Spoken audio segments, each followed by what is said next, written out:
Iran തലസ്ഥാനമായ ടെഹ്റാനിൽ നിന്ന് ജനങ്ങൾ ഒഴിയണമെന്ന ഇസ്രായേൽ മുന്നറിയിപ്പിന് പിന്നാലെ നഗരത്തിൽ പലയിടത്തും വലിയ സ്ഫോടനങ്ങൾ നടക്കുന്നു എന്ന വിവരമാണ് ഇപ്പോൾ വരുന്നത്. പടിഞ്ഞാറൻ ടെഹ്റാനിലെ ഒരു പ്രധാനപ്പെട്ട സൈനിക താവളം ഇസ്രായേൽ ആക്രമിച്ചു എന്ന റിപ്പോർട്ടുകളുണ്ട്. വലിയ സ്ഫോടന ശബ്ദം കേട്ടു എന്നാണ് വാർത്താ ഏജൻസികൾ റിപ്പോർട്ട് ചെയ്യുന്നത്.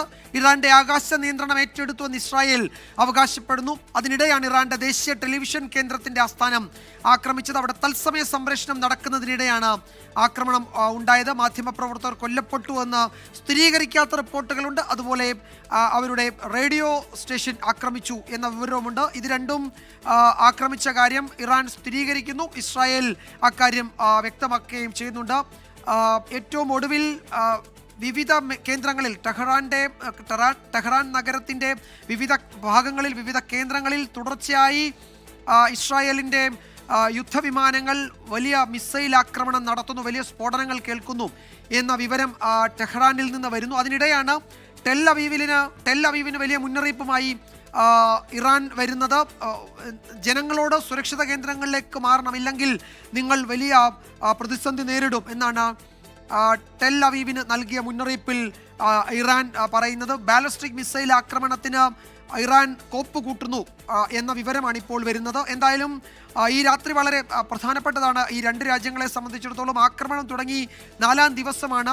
ഏതെങ്കിലും തരത്തിൽ ഈ ടെൻഷൻ എസ്കലേറ്റ് ചെയ്യുന്നത് ഒഴിവാകുന്നതിനുള്ള സാധ്യതകളെപ്പറ്റി അന്താരാഷ്ട്ര തലത്തിൽ ചർച്ചകളൊക്കെ നടക്കുന്നുണ്ടായിരുന്നു. പക്ഷേ അത് ഫലം കണ്ടില്ല എന്ന് തന്നെയല്ല, കുറെ കൂടി സങ്കീർണമാവുകയാണ് പ്രശ്നങ്ങൾ.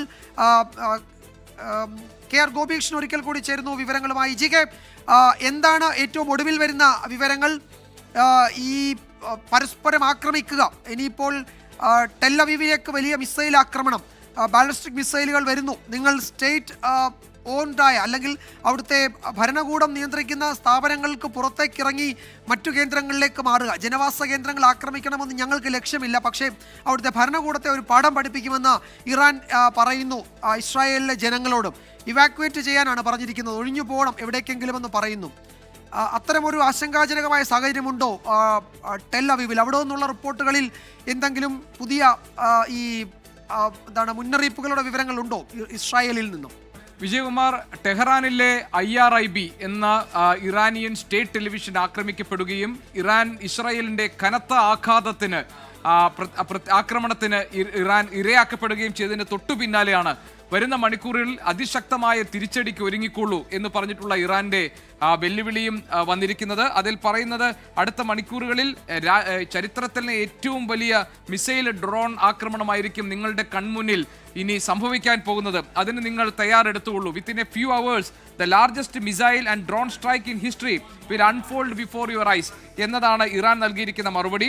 മാത്രമല്ല, ടെൽ അവീവിലുള്ള അവിടുത്തെ ഇസ്രായേലിലുള്ള ഏറ്റവും പ്രധാനപ്പെട്ട 2 ചാനലുകൾ, ചാനൽ 12, ചാനൽ 14, ഈ 2 ചാനലുകളിലെയും ജീവനക്കാരോട് നിങ്ങൾ പുറത്തിറങ്ങി വളരെ പെട്ടെന്ന് തന്നെ ചാനൽ ആസ്ഥാനത്ത് നിന്ന് അതിൻ്റെ കെട്ടിടത്തിൽ നിന്ന് നിങ്ങൾ ഒഴിഞ്ഞു പോവുക, നിങ്ങൾ ഏതാണ്ട് 500 മീറ്ററെങ്കിലും അവിടെ നിന്ന് മാറി നിൽക്കുക എന്ന് പറഞ്ഞ് അടുത്ത ആക്രമണ ലക്ഷ്യം ഞങ്ങളുടെ ഈ ചാനൽ കെട്ടിടങ്ങളായിരിക്കും എന്ന് ഇറാൻ പ്രഖ്യാപിച്ചിരിക്കുകയാണ്.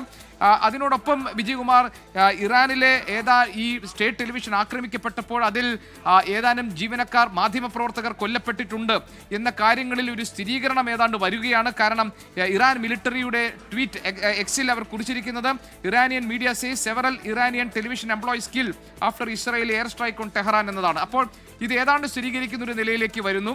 നേരത്തെ വിജയകുമാർ സൂചിപ്പിച്ചതുപോലെ എങ്ങനെയായിരിക്കും ഇറാന്റെ തിരിച്ചടി?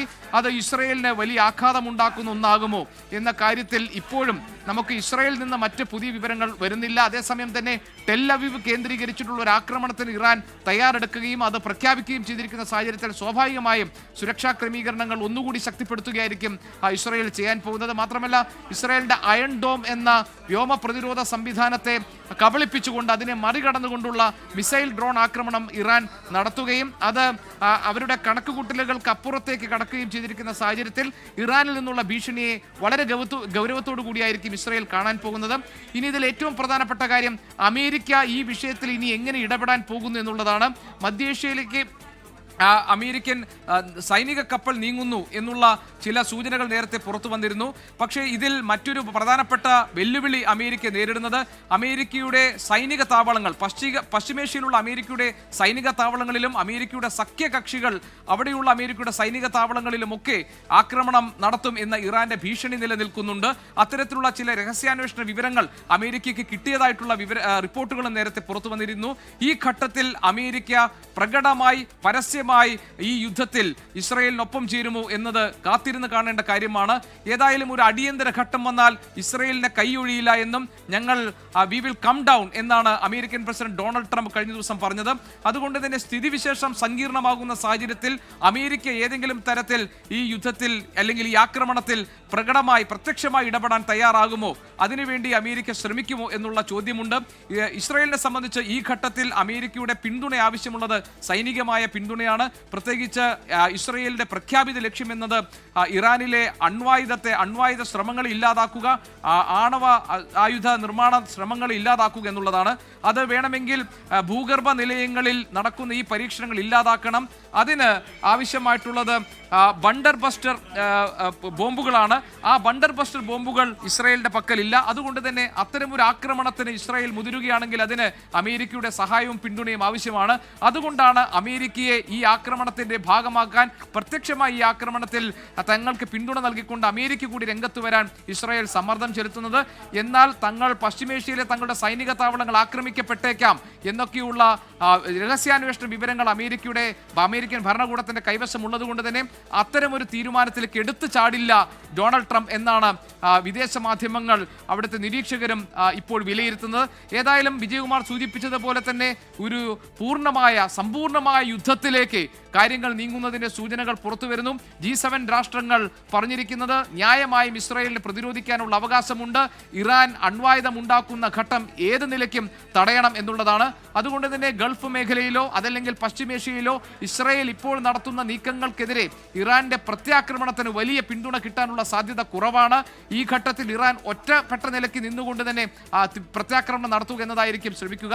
അതേസമയം ഖമനയി കഴിഞ്ഞ ദിവസം പറഞ്ഞത് യുദ്ധം നടന്നുകൊണ്ടിരിക്കുമ്പോൾ, ആക്രമണം നേരിട്ടുകൊണ്ടിരിക്കുമ്പോൾ ഒരു തരത്തിലുള്ള ചർച്ചകൾക്കും ഇനി തങ്ങൾ തയ്യാറാവില്ല. ആക്രമണം നേരിടുന്ന ഘട്ടത്തിൽ പ്രത്യാക്രമണം എന്നതാണ് അതിനുള്ള മറുപടി. അതുകൊണ്ട് ആക്രമണം നേരിടുന്ന ഈ സന്ദർഭത്തിൽ ആണവ ചർച്ചകൾക്ക് തങ്ങൾ തയ്യാറാകില്ല എന്നതാണ്. നമുക്കറിയാം 6ാം ഘട്ട ആണവ ചർച്ച മസ്കറ്റിൽ നടക്കാനിരിക്കുന്ന സമയത്താണ് ഈ സംഭവങ്ങൾ ഉണ്ടാകുന്നതും അതിൽ നിന്ന് ഇറാൻ പിൻവാങ്ങുന്നതും. അതുകൊണ്ട് തന്നെ ആണവ ചർച്ച ഇനി ഏതെങ്കിലും തരത്തിൽ പുരോഗമിക്കാനുള്ള സാധ്യതയും അതിനൊരു പുരോഗതി ഉണ്ടാകാനുള്ള സാധ്യതയും മങ്ങിയിരിക്കുന്നു. ഇസ്രയേലിന്റെ പ്രഖ്യാപിത ലക്ഷ്യങ്ങൾ ഫലം കാണുമോ, അവിടെ ഒരു ഭരണമാറ്റം എന്ന ബെഞ്ചമിൻ നെതന്യാഹുവിന്റെ പ്രഖ്യാപനം ഇറാനിൽ സംഭവിക്കാൻ സാധ്യതയുണ്ടോ? ഇറാൻ നേരിടുന്ന ഏറ്റവും പ്രധാനപ്പെട്ട പ്രശ്നം ആഭ്യന്തരവും പുറത്തുനിന്നും അകത്തുനിന്നുമുള്ള പ്രശ്നങ്ങളാണ്. അതുകൊണ്ട് തന്നെ ഇറാൻ ഭരണകൂടത്തെ അട്ടിമറിക്കുക, അതിനെ നീക്കം ചെയ്യുക, അതിന് ജനങ്ങൾക്ക് നൽകിയിട്ടുള്ള നെതന്യാഹുവിന്റെ ആഹ്വാനം ഏതെങ്കിലും തരത്തിൽ ഈ വ്യോമാക്രമണത്തിന്റെ പശ്ചാത്തലത്തിൽ സാധ്യമാകുമോ എന്നതെല്ലാം നമ്മുടെ മുന്നിലുള്ള വലിയ ചോദ്യങ്ങളാണ്. ഏതായാലും വിജയകുമാർ നേരത്തെ സൂചിപ്പിച്ചതുപോലെ ഈ രാത്രി അശാന്തിയുടെ രാത്രിയായിരിക്കും, ഈ രാത്രി കടുത്ത ആക്രമണങ്ങളുടെ രാത്രിയായിരിക്കും. ഈ രാത്രി നേരം പുലരുമ്പോൾ എന്താണ് ഇരു രാജ്യങ്ങൾക്കും സംഭവിക്കാൻ പോകുന്നത്, ഏത് തരത്തിലായിരിക്കും ഐക്യരാഷ്ട്രസഭ ഈ കാര്യത്തിൽ ഒരു അഭിപ്രായം പറയാൻ പോകുന്നത്, എന്തായിരിക്കും അമേരിക്കയുടെ നിലപാട് തുടങ്ങിയ കാര്യങ്ങളിൽ ഇപ്പോഴും അവ്യക്തത നിലനിൽക്കുകയാണ് വിജയകുമാർ.